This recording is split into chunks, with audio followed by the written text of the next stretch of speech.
Another interesting Sunday evening, and it's myself, Kofi Asedu, and the Sports 101 team. And we are here to serve you the best of weekend action. Everything that's happening throughout the week, we're bringing it to you live on YouTube as well as on radio, Tidy FM 99.1. So if you just joined us or if you just tuned in and you're listening to us on radio, it's Tidy FM 99.1. And if you're watching us on YouTube, you are live. Make sure more importantly, you subscribe to the channel if you've not subscribed. And for those of our friends from the diaspora, more importantly, as the show goes on, we need those super stickers. Keep supporting us with the super stickers. And from the guys down here in Ghana, wherever you're doing the watching from, we want you to engage with us in the comment section. This is our Sunday show, Sports Roundup. Kofi is here. Kofi, hi. How's your Sunday been? Beautiful, fantastic. You know, Saturday I told you that there's a new word in town. Which one is that? When you seem to be having an off day, then suddenly luck strikes and there's a twist in fortune or a turn in fortune. Maguire Day. Yeah, you know, that's... It's lately it's been ringing in my head since Saturday, you know, having a Maguire day, having a Maguire day. Maguire, he reminded me so much of Franz Beckenbauer. I saw your post. The guy is beyond redemption. He's an enigma. He's beyond redemption. But I think that he started the game very poorly, but he grew into the game. How much did United pay for him? 80+ million pounds. Okay. I mean, we all agreed that was one of the... Let's stop there. That's one of the legacies of Ole Gunnar Solskjaer, the statues he left us with. But today on the show, listen, we have a packed show for you. So we'll be bringing you all you need to know in relation to the NBA playoff. Listen, it's kicked off. It kicked off yesterday with a bang. Today there's a game ongoing. There will be games ongoing till probably somewhere 2 a.m., 3 a.m. Yes, 2 a.m., 3 a.m. Yeah. So we'll bring you all the latest updates in relation to what's happening in the NBA playoffs, as well as boxing news. Gervonta Tank Davis is taking on Ryan Garcia in that game that is probably built as the biggest game. If you take away, you know, Canelo and, you know, the Mayweather fight, it's a big game happening next week Sunday actually.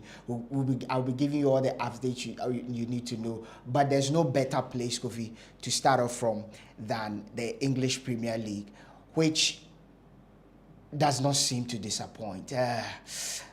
Arsenal, there's no better place to start from than Arsenal. Just this afternoon, a lot of us were hoping, personally, I was hoping that Arsenal would keep that momentum. Arsenal would still maintain that 6-point gap.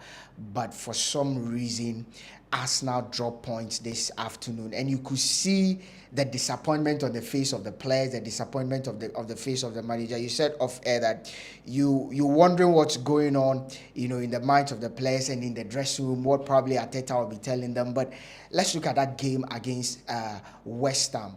Before we probably delve into the game itself, what do you think happened to Arsenal? We'll talk about the technicalities of all of that and what happened to Arsenal, because they were riding on a good momentum. Only for I do not know what happened, because for me they didn't show up today. Partey was not himself. Literally, the entire team did not show up. Saka himself did not show up. What happened to Arsenal? Are they feeling the heat? Well, I think they are feeling the heat. I was on my way from church. I was just listening to commentary before I got hints of the game proper on television, and the commentator kept hammering on the point that Arsenal are probably feeling the heat of being chased by a team that is super consistent and a freakish goal scorer. That's exactly what the commentator said. Yes, I mean the commentator said yes, freakish goal scorer, and then a team that is unrelentless, a team that never gives up on the chase, a team that goes all the way full throttle to the end. And for me, what happened to Arsenal? You know, your good friend Ralph Ragnick. Yeah. There is a particular catchphrase that he constantly uses: control, control, temperament, control. those were the things that happened with Arsenal today. You know, when you're a team built mentally for that kind of running, what happens is that football, like we've all come to accept, is full of moments. So the pendulum could swing in either side at any point in time. The pendulum swung very early in Arsenal's favor. They had two quick goals in Gabriel Jesus and Martin Odegaard. You understand? What should have happened then was that Arsenal should have controlled the game right up until the end. And you see, this is where I probably come at some of you who are pro-Ghanaian, who are pro-party, and tell me that Thomas Day party. Oh yes, I mean, yeah, I know a lot of people. No, I know a lot of Ghanaians are more skewed towards Arsenal now and Thomas Partey. I've told you on set that, I mean, let me look into the camera. I do not know anything that is too special about Thomas Partey. I think that he's an okay player in a system that seems to maximize all of their abilities, you understand? I mean, in fact, I look at the Arsenal team, there is no single player that really stands out.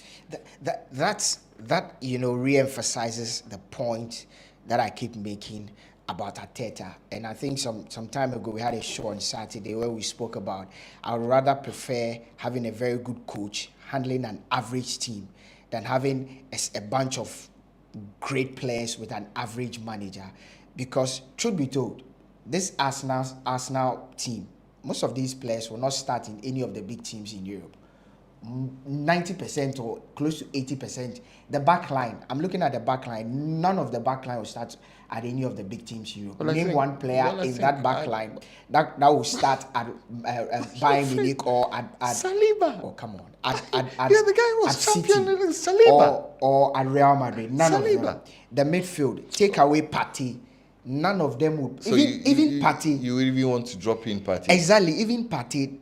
If you look at drop this Partey in that Real Madrid midfield, who is he going to unseat on any given day? He cannot unseat anybody because on any given day, Toni Kroos is on another level. Luka Modric, as old as he is on another level. Who else? Valverde. Valverde has been playing consistently, and so drop this Partey in the City midfield, and on any given day, he cannot unseat anybody because he cannot unseat Rodri. Rodri is playing at world-class level. He's been very, very good in the last 2-3 seasons. Very, very consistent. The front line.